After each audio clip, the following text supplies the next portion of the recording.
ವಿದ್ಯಾರ್ಥಿಗಳೇ, ಕೆಲಸ ಮತ್ತು ಶಕ್ತಿ. ಕೆಲಸ ಅಂದ್ರೆ ಏನಂದ್ರೆ, ಓಕೆ, ಉದಾಹರಣೆಗೆ ಒಂದು ಯಂತ್ರ ಕೆಲಸ ಮಾಡಬೇಕು ಅಂತಂದ್ರೆ ಅದಕ್ಕೆ ಏನ್ ಬೇಕು ಹೇಳೋಣ? ಒಂದು ಮೋಟರ್ ಇದೆ. ಏನ್ ಬೇಕು? ವಾಹನಗಳ ಕೆಲಸ ಮಾಡಬೇಕು ಅಂತಂದ್ರೆ ಏನ್ ಬೇಕು? ಪೆಟ್ರೋಲ್ ಬೇಕು ಅಥವಾ ಡೀಸೆಲ್ ಬೇಕು. ಯಾವ್ದು ಅಥವಾ ವಿದ್ಯುತ್ತಿನ ಯಂತ್ರ ಕೆಲಸ ಮಾಡಬೇಕು ಅಂತಂದ್ರೆ ನೀವು ಹೇಳಿದಂಗೆ ಕರೆಂಟ್ ಅಥವಾ ವಿದ್ಯುತ್ ಬೇಕು. ನಾವು ಕೆಲಸ ಮಾಡಬೇಕು ಅಂತಂದ್ರೆ ನಮಗೇನ್ ಬೇಕು? ಶಕ್ತಿ ಬೇಕು. ಆ ಶಕ್ತಿ ಎಲ್ಲಿಂದ ಬರುತ್ತೆ? ಆಹಾರದಿಂದ ಬರುತ್ತೆ. ಹೌದರಪ್ಪ? ಈಗ ಕೆಲವೊಂದಿಷ್ಟು ಉದಾಹರಣೆಗಳನ್ನು ಹೇಳ್ತೇನೆ. ಈ ಕಡೆ ನೋಡಿ, ಕೆಲಸ ಅಂದ್ರೆ ಏನು ಅಂತಕ್ಕಂಥ ನಿಮಗೆ ವಾಕ್ಯ ನಾನು ಈ ಉದಾಹರಣೆಗಳನ್ನು ಹೇಳಿದ ಮೇಲೆ ನಿಮಗೆ ವಾಕ್ಯ ಸಿಗುತ್ತೆ. ಹಾಗಾದ್ರೆ ಕಠಿಣ ಪರಿಶ್ರಮದ ಹೊರತಾಗಿಯೂ ಕೆಲಸ ಆಗದಿರುವಿಕೆ.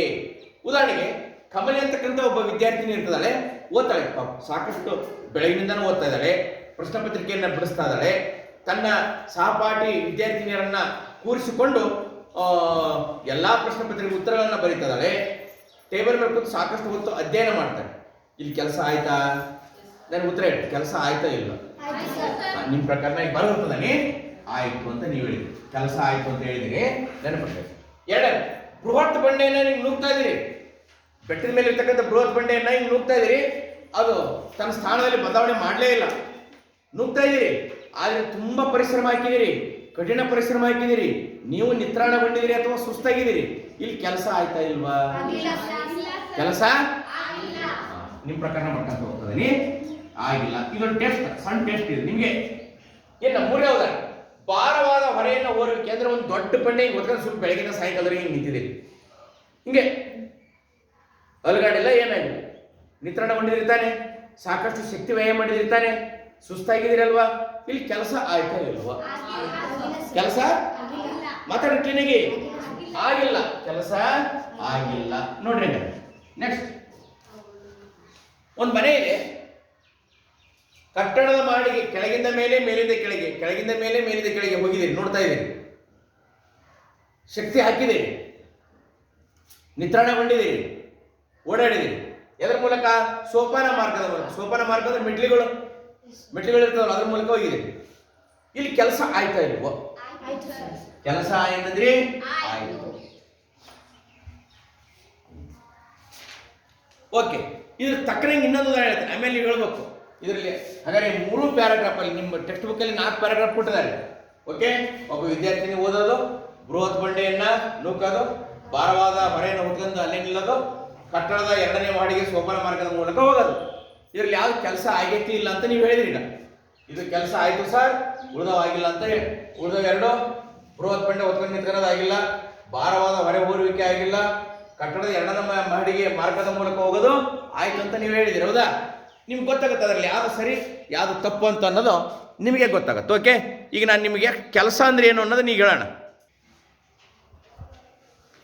ವಿದ್ಯಾರ್ಥಿಗಳಂದ್ರೆ ಇಲ್ಲಿ ನಾನು ಕೆಲವೊಂದು ಉದಾಹರಣೆಗಳನ್ನು ಕೊಟ್ಟಿದ್ದೆ.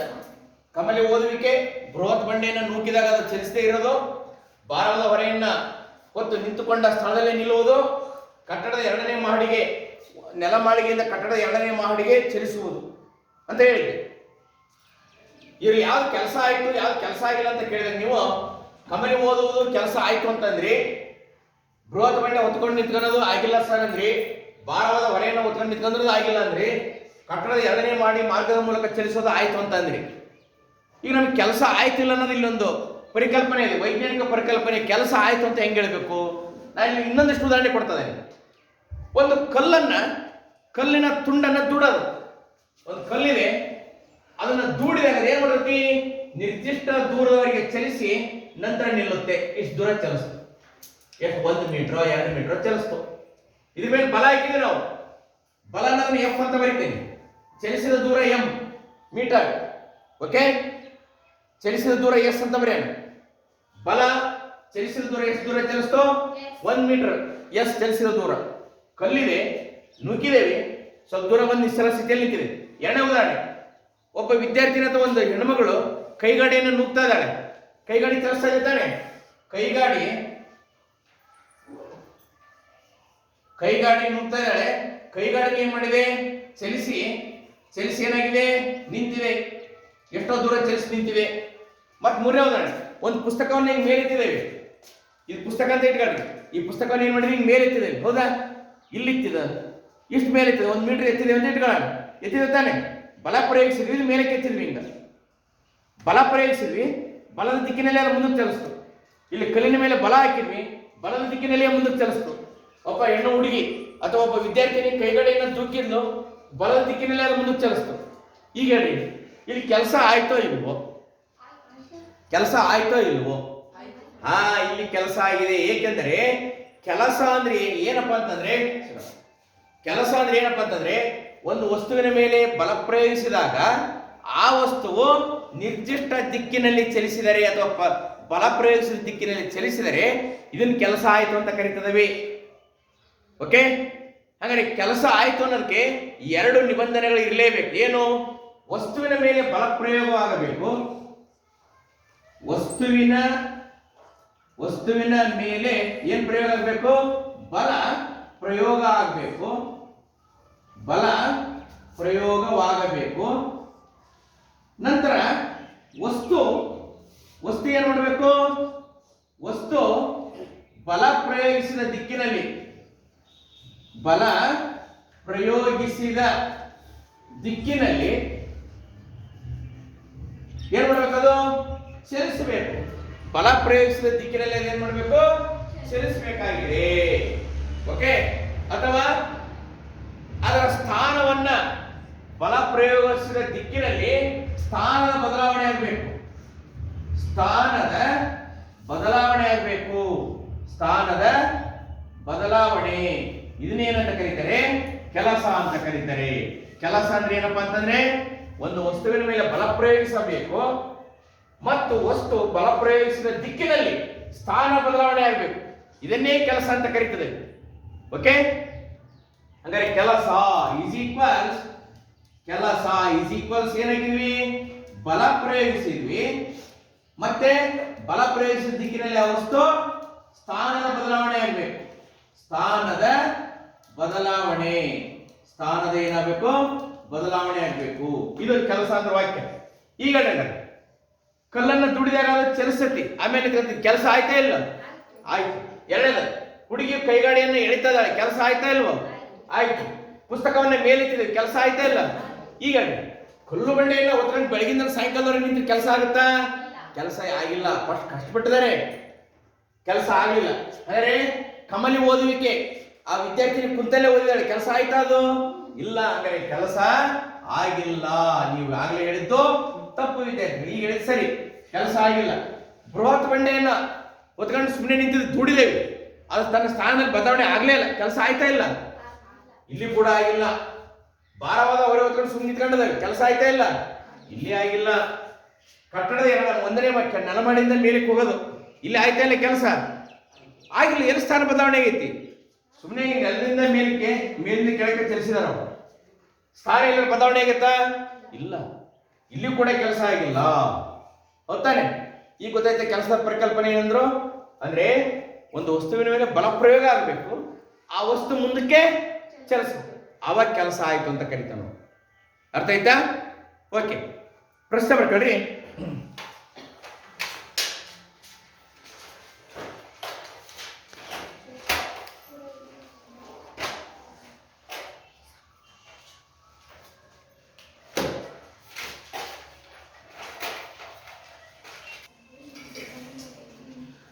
ವಿದ್ಯಾರ್ಥಿಗಳೇ, ಸ್ಥಿರ ಬಲದಿಂದ ನಡೆದ ಕೆಲಸ ಅಂದ್ರೇನು?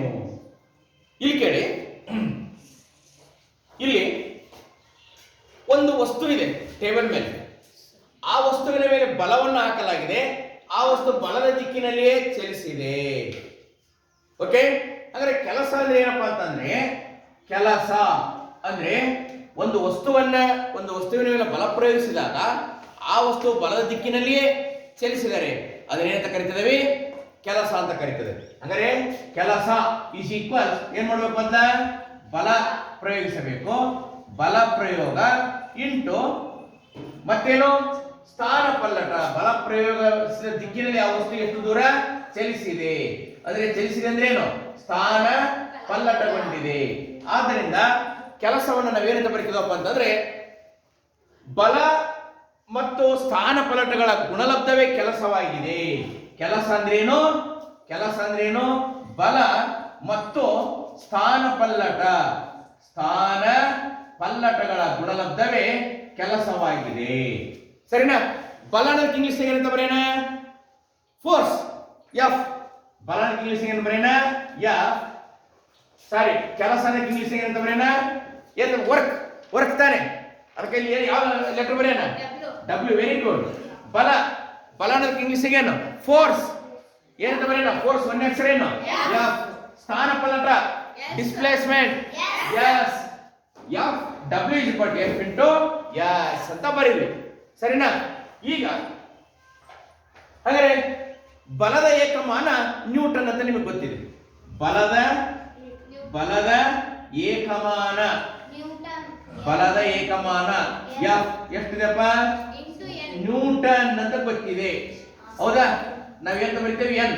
ಅದೇ ತರ ಸ್ಥಾನ ಪಲ್ಲಟದ ಏಕಮಾನ ಸ್ಥಾನ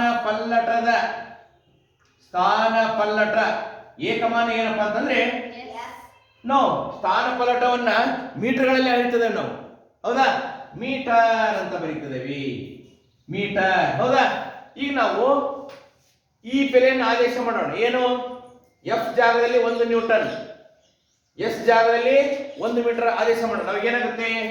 W is equals 1 newton into 1 metre. ಏನಾಯ್ತು ಉತ್ತರ? 1 ನ್ಯೂಟನ್ ಮೀಟರ್ ಆಯ್ತು. 1 ನ್ಯೂಟನ್ ಮೀಟರ್. ಹಾಗಾದ್ರೆ ಕೆಲಸದ ಏಕಮಾನ ಏನು? ಕೆಲಸದ ಏಕಮಾನ ಏನು? ಕೆಲಸದ ಏಕಮಾನ ಯಾವುದು?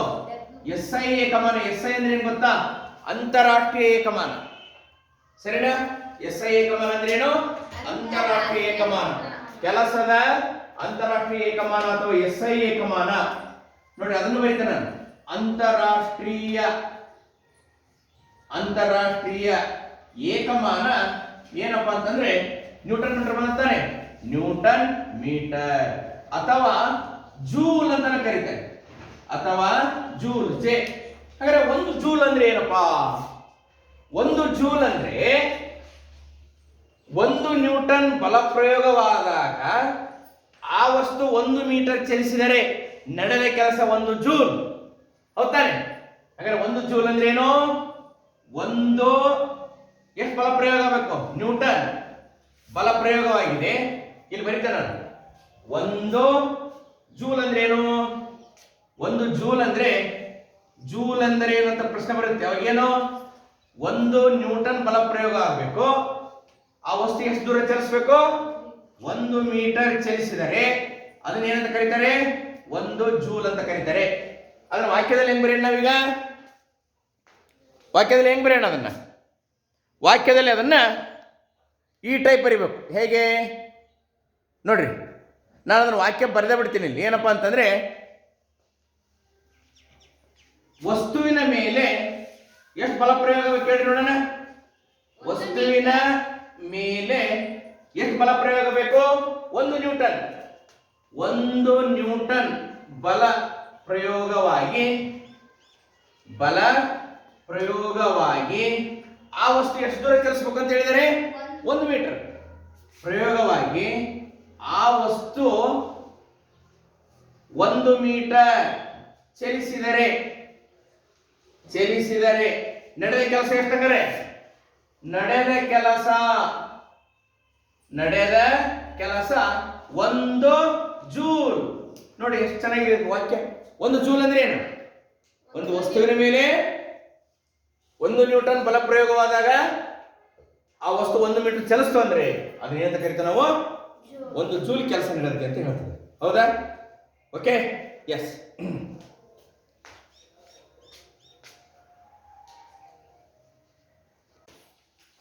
ಹಾ, ಲೆಕ್ಕ ಹೇಳಪ್ಪ. ಪುಟ ಸಂಖ್ಯೆ ಎಷ್ಟರಲ್ಲಿದೆ? 60ರಲ್ಲಿದೆ. ಉದಾಹರಣೆ ಎಷ್ಟದ ಲೆಕ್ಕ? 10.1 ಹೇಳಪ್ಪ. ಎಷ್ಟು ಎನ್ನಷ್ಟು? ಎಷ್ಟು ಎನ್ನಷ್ಟು? ಎನ್ ಅಂದ್ರೆ ಏನು? ನ್ಯೂಟನ್. ಹೌದಾ? 5 ನ್ಯೂಟನ್ ಅಷ್ಟು ಏನ್ ಮಾಡಿದ್ದಾರೆ? ಬಲವನ್ನ ಒಂದು ಕಾಯದ ಮೇಲೆ ಹಾಕಿದ್ದಾರೆ. ಮುಂದೆ ಹೇಳು. ಬಲದ ದಿಕ್ಕಿನಲ್ಲಿ 2 m ನಷ್ಟು ದೂರ ಕಾಯ ಕುಳಿತಿದೆ. ಆ ಬಲದ ದಿಕ್ಕಿನಲ್ಲಿ ಎಷ್ಟು ಮೀಟರ್ ಚಲಿಸಿದೆ ಅದು? 2 ಮೀಟರ್ ಆ ಕಾಯ ಚಲಿಸಿದೆ. ಮುಂದೆ ಹೇಳು.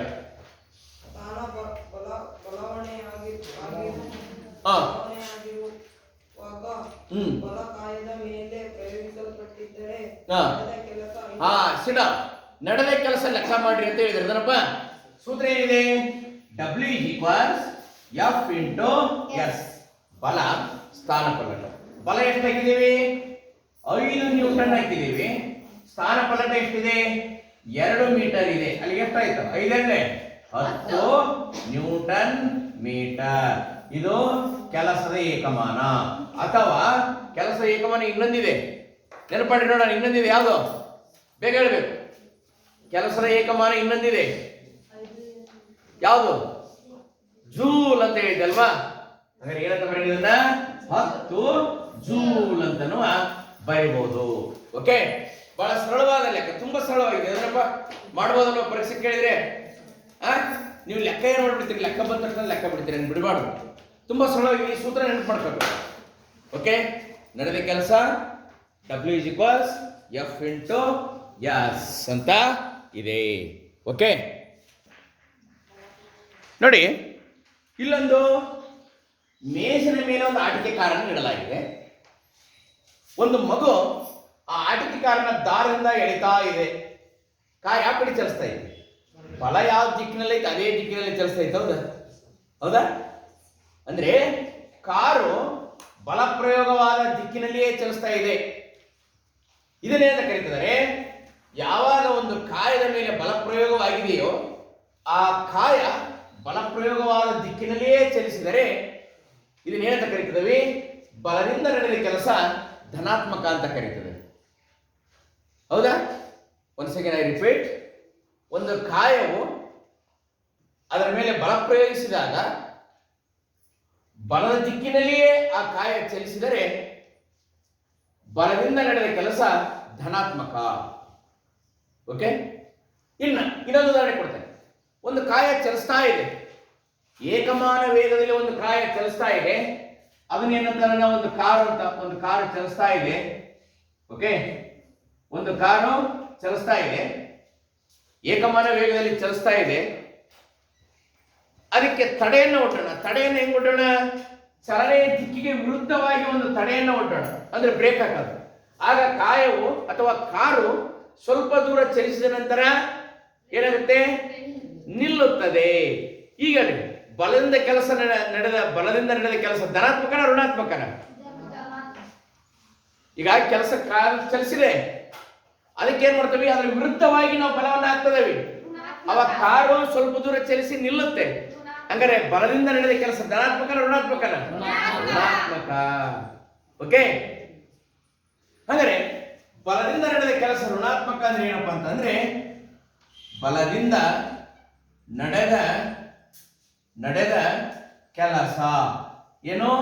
ಋಣಾತ್ಮಕ ಅಂತಲ್ವಾ? ಬಲದಿಂದ ನಡೆದ ಕೆಲಸ ಋಣಾತ್ಮಕ ಅಂದ್ರೆ ಏನು?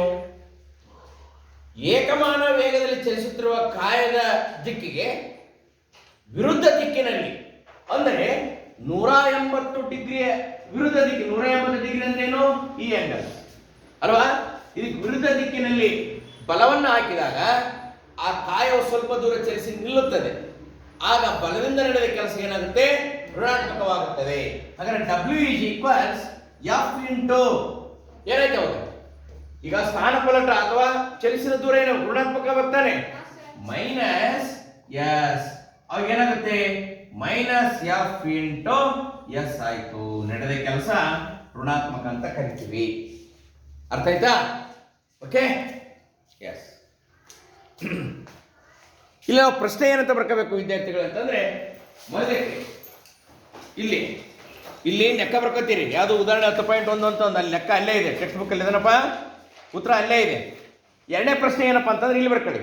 ಸಿ ಹಿಯರ್, ಇಲ್ಲಿ ಬರ್ಕೊಳ್ಳಿ, ಆಮೇಲೆ ಬರ್ಕೊಂಡು ಎರಡನೇ ಪ್ರಶ್ನೆ ಈ ಪ್ಯಾರಾಗ್ರಾಫ್ ಅಲ್ಲಿ ಬರ್ಕೊಳ್ರಿ. ಬಲದಿಂದ ನಡೆದ ಕೆಲಸ ಧನಾತ್ಮಕ ಎಂದರೇನು? ಉದಾಹರಣೆ ಕೊಡಿ.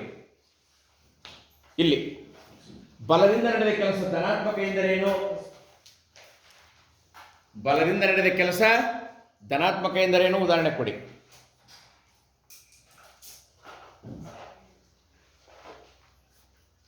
ಇದಕ್ಕೆ ಉತ್ತರ ಓದ್ತೀನಿ ನೋಡಿ.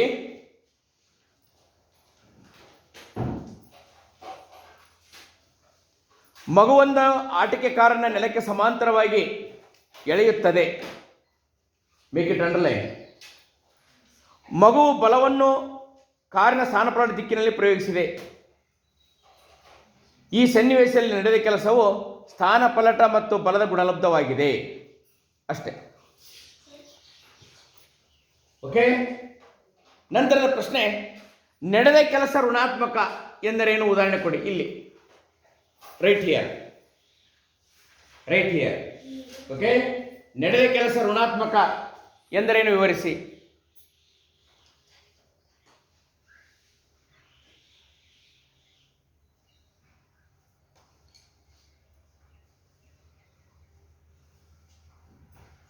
Make it underline. ನಾ ಯಾವ ಸೆಂಟೆನ್ಸ್ ಓದ್ತಾನೆ ಅದನ್ನು ಮಾತ್ರ ಅಂಡರ್ಲೈನ್ ಮಾಡ್ಕೊಳ್ರಿ. 2ನೇ ಪ್ಯಾರಾಗ್ರಾಫಲ್ಲಿ 61ನೇ ಪುಟದಲ್ಲಿ ಕಾಯವೊಂದು ಏಕರೂಪ ವೇಗದಲ್ಲಿ ಚಲಿಸುತ್ತಿದೆ. ಕಾಯವೊಂದು ಏಕರೂಪ ವೇಗದಲ್ಲಿ ಚಲಿಸುತ್ತಿದೆ. ವಿರುದ್ಧ ದಿಕ್ಕಿನಲ್ಲಿ ಕಾಯದ ಮೇಲೆ ಬಲ ಪ್ರಯೋಗಿಸಿದೆ. ವಿರುದ್ಧ ದಿಕ್ಕಿನಲ್ಲಿ ಕಾಯದ ಮೇಲೆ ಬಲ ಪ್ರಯೋಗಿಸಿದೆ.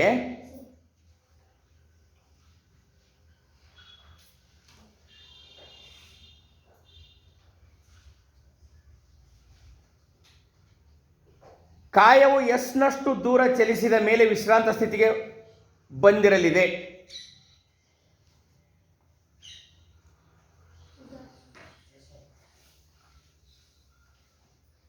ಇಂತಹ ಸನ್ನಿವೇಶದಲ್ಲಿ ಬಲದಿಂದ ನಡೆದ ಕೆಲಸ ಋಣಾತ್ಮಕವಾಗಿ ಪರಿಗಣಿಸಲಾಗುತ್ತದೆ.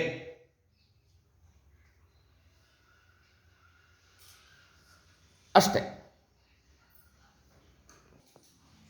61ನೇ ಪುಟದಲ್ಲಿ ಲೆಕ್ಕ ಇದೆ ಅಲ್ವಾ? ಲೆಕ್ಕ ಎಷ್ಟಿದೆ? 10.2 ಅಂತ ಇದೆ ನೋಡ್ರಿ 61ನೇ ಪುಟದಲ್ಲಿ. 10.2 ಓದಪ್ಪ, ಮಾತಾಡಬಾರ್ದು. 15 ಕೆಜಿ ತೂಕದ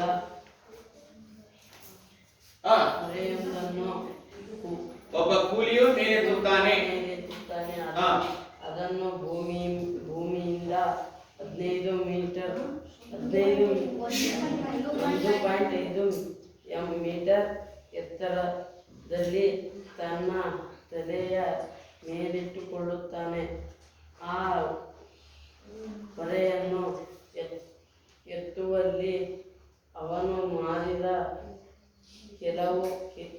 ಕೆಲಸವನ್ನು ಲೆಕ್ಕಿಸಿ ಪರಿಹಾರ ದತ್ತ ಹೊರೆಯ ರಾಶಿ ಎಂ =15 ಕೆಜಿ ಚಲಿಸಿದ ದೂರ S =1. ಫಸ್ಟ್ ತೂಕ ರಾಶಿ ಎಷ್ಟಿದೆಯಪ್ಪ?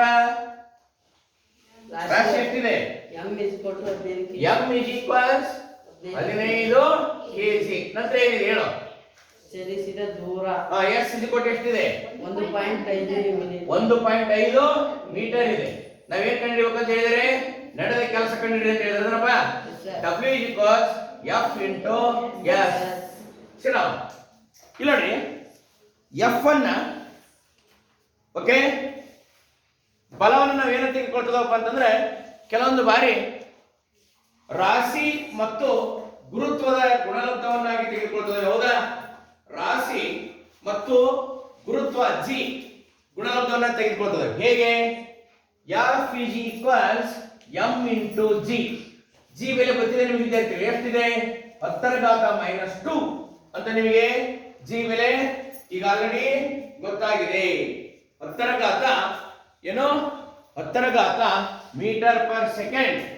ಓಕೆ, ಮೀಟರ್ ಸೆಕೆಂಡ್ ಘಾತ -2 ಅಂತ ನಿಮ್ಗೆ ಗೊತ್ತಾಗಿದೆ. ಎಂ ಬೆಲೆ ನಿಮ್ಗೆ ಗೊತ್ತಿದೆ. ಹೌದಾ?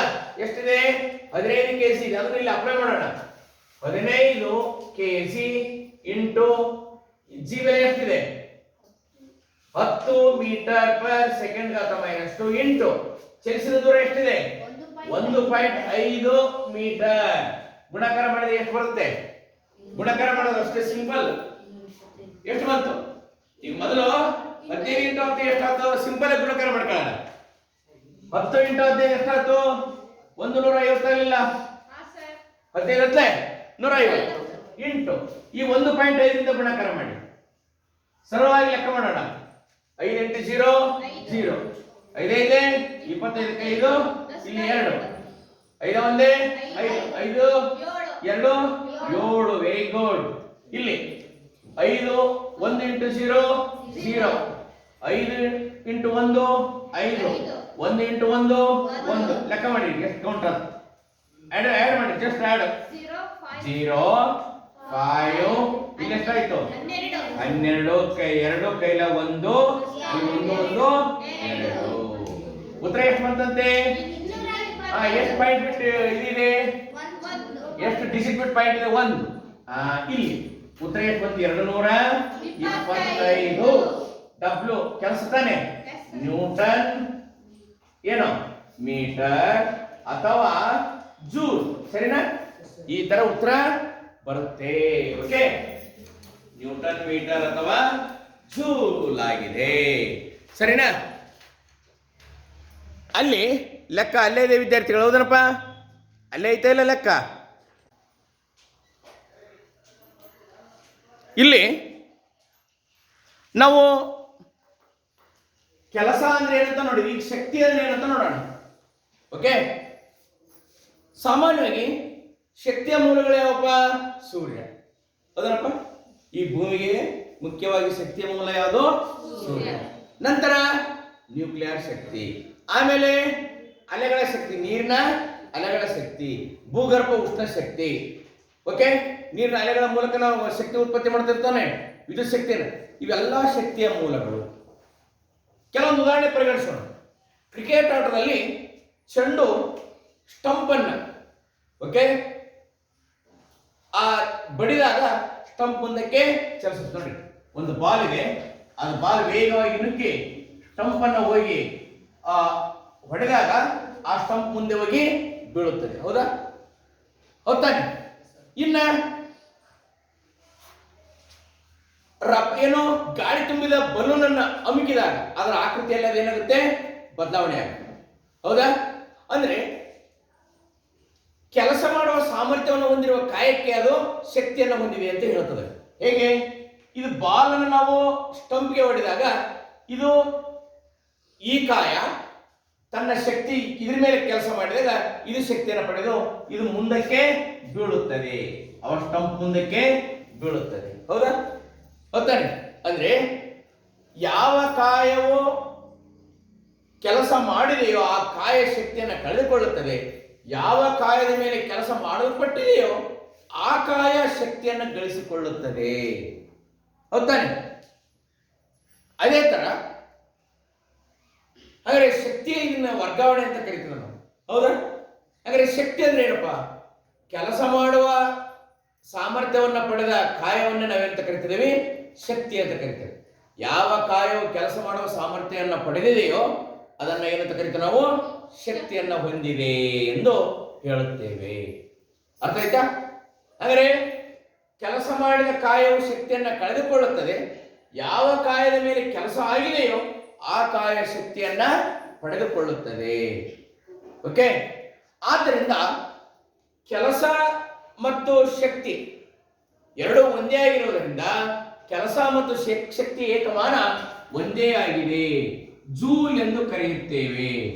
ಕೆಲಸ ಶಕ್ತಿ ಏಕಮಾನವು ಕೂಡ ನಾವು ಜೂಲ್ ಅಂತ ಕರೀತೇವೆ. ಅರ್ಥ ಆಯ್ತಾ? ಹೆಚ್ಚಿನ ಪ್ರಮಾಣದ ಶಕ್ತಿಯನ್ನು ಅಳೆಯಲು ನಾವೇನ್ ಮಾಡ್ತೀವಪ್ಪ ಅಂತಂದ್ರೆ ಕಿಲೋ ಜೂಲ್ ಏನಂತ ಕರಿತೇವನ್ನ? ಕಿಲೋ ಜೂಲ್ ಎಂಬ ಪದವನ್ನು ಬಳಸುತ್ತೇವೆ. ಅಂದ್ರೆ ಕೆ ಜೆ. ಹಾಗಾದ್ರೆ 1 kg ಅಂದ್ರೆ ಎಷ್ಟಪ್ಪ ಅಂತಂದ್ರೆ 1000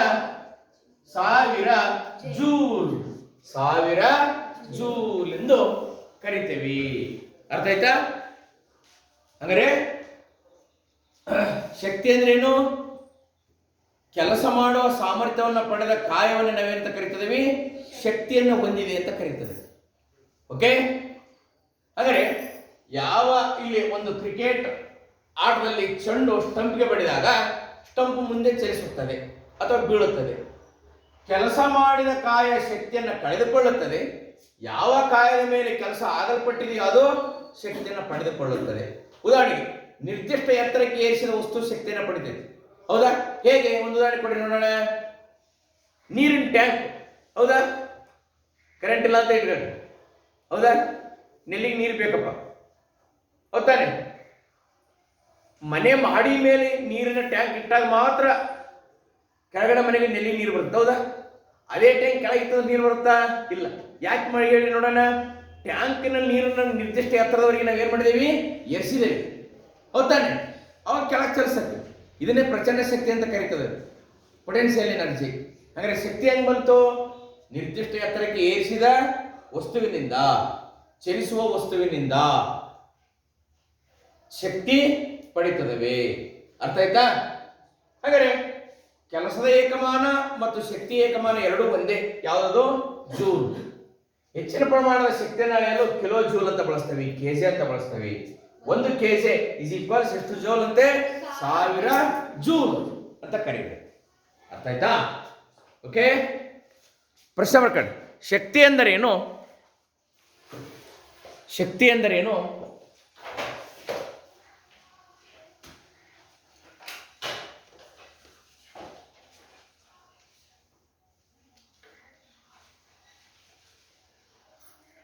ಶಕ್ತಿ ಎಂದರೇನು? ಉದಾಹರಣೆ ಕೊಡಿ, ಉದಾಹರಣೆ ಬರೆಯಿರಿ, ಮತ್ತು ಅದರ ಏಕಮಾನ ಬರೆಯಿರಿ. ಇಲ್ಲಿ ಬರ್ಕಡ್ರಿ, ಇಲ್ಲಿ ಬರ್ಕಡ್ರಿ. ಶಕ್ತಿ ಎಂದರೇನು? ಶಕ್ತಿ ಎಂದರೇನು? ಉದಾಹರಣೆ ಬರೆಯಿರಿ ಮತ್ತು ಅದರ ಏಕಮಾನ ಬರೆಯಿರಿ. ಓಕೆ, ನಾವು ಓದ್ತೀವಿ ನೋಡಿ ಉತ್ತರನ. ಶಕ್ತಿ ಅಂದ್ರೇನು?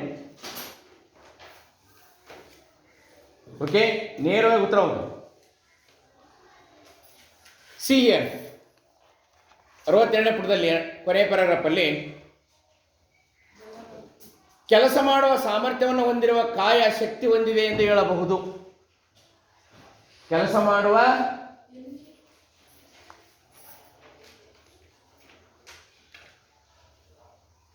ಹದಿನೇಳನೇಗೈತೆ ನೋಡಿ. ಕೆಲಸ ಮಾಡುವ ಸಾಮರ್ಥ್ಯವನ್ನು ಹೊಂದಿರುವ ಕಾಯ ಶಕ್ತಿ ಹೊಂದಿದೆ ಎಂದು ಹೇಳಬಹುದು. ಹಾಗೆ ಮುಂದುವರೆದು ಬರ್ಕೊಳ್ಳಿ. ಕೆಲಸ ಮಾಡಿದ ಕಾಯವು ಶಕ್ತಿಯನ್ನು ಕಳೆದುಕೊಳ್ಳುತ್ತದೆ. ಯಾವ ಕಾಯದ ಮೇಲೆ ಕೆಲಸ ಮಾಡಲ್ಪಟ್ಟಿದೆಯೋ ಆ ಕಾಯವು ಶಕ್ತಿಯನ್ನು ಪಡೆದುಕೊಳ್ಳುತ್ತದೆ. ಓಕೆ, ಅಷ್ಟು ಬರೆದು ಇಲ್ಲಿದೆ ನೋಡ್ರಿ.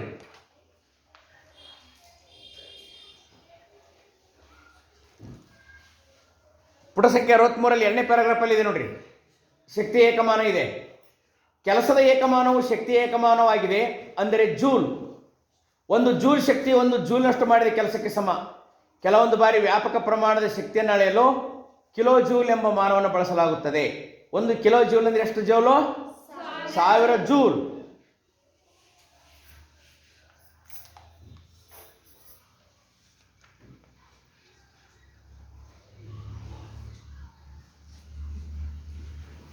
ಹಾಗಾದ್ರೆ ಶಕ್ತಿಯ ರೂಪಗಳು ಯಾವಿದಾವೆ? ಯಾವುದೇ ಹೇಳಿ ನೋಡೋಣ. ಯಾವ ಶಕ್ತಿಯ ರೂಪಗಳಿದಾವೆ? ಶಕ್ತಿಯ ರೂಪಗಳು ಯಾವ್ಯಾವ? ಶಕ್ತಿಯ ರೂಪಗಳು ಯಾಂತ್ರಿಕ ಶಕ್ತಿ. ಒಂದೇದು ಯಾವುದು? ಯಾಂತ್ರಿಕ ಶಕ್ತಿ. ಮತ್ಯಾವುದು? ಯಾಂತ್ರಿಕ ಶಕ್ತಿ. ಮತ್ಯಾವುದು? ಚಲನ ಶಕ್ತಿ. ಹೌದಾ? ಚಲನ ಶಕ್ತಿ, ಯಾಂತ್ರಿಕ ಶಕ್ತಿ, ಚಲನ ಶಕ್ತಿ. ಮತ್ತೆ ಶಕ್ತಿಗಳಿದಾವೆ.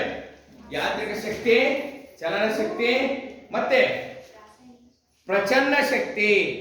ಮತ್ತೆ ಯಾವ್ದಂತೆ? ಪ್ರಚನ್ನ ಶಕ್ತಿ. ಮತ್ತೆ ಉಷ್ಣ ಶಕ್ತಿ, ರಾಸಾಯನಿಕ ಶಕ್ತಿ, ವಿದ್ಯುತ್ ಶಕ್ತಿ. ಹೌದಾ? ಪ್ರಚನ್ನ ಶಕ್ತಿ, ವಿದ್ಯುತ್ ಶಕ್ತಿ, ಬೆಳಕಿನ ಶಕ್ತಿ. ಇವೆಲ್ಲ ಶಕ್ತಿಯ ರೂಪಗಳಿವೆ. ಯಾಂತ್ರಿಕ ಶಕ್ತಿ, ಚಲನ ಶಕ್ತಿ, ಮತ್ತೆ ಪ್ರಚನ್ನ. ಹೌದಾನೆ? ಪ್ರಚನ್ನ ಶಕ್ತಿ. ಆಮೇಲೆ ವಿದ್ಯುತ್, ವಿದ್ಯುತ್ ಶಕ್ತಿ, ವಿದ್ಯುತ್ ಶಕ್ತಿ. ಆಮೇಲೆ ರಾಸಾಯನಿಕ. ಹೌದಾನೆ? ರಾಸಾಯನಿಕ ಶಕ್ತಿ. ಇವು ಶಕ್ತಿಯ ಓಕೆ, ಇವು ಶಕ್ತಿಯ ರೂಪಗಳಾಗಿದ್ದಾವೆ. ಓಕೆ, ಇವೇನಾಗಿದ್ದಾವೆ? ಶಕ್ತಿಯ ರೂಪಗಳಾಗಿದ್ದಾವೆ.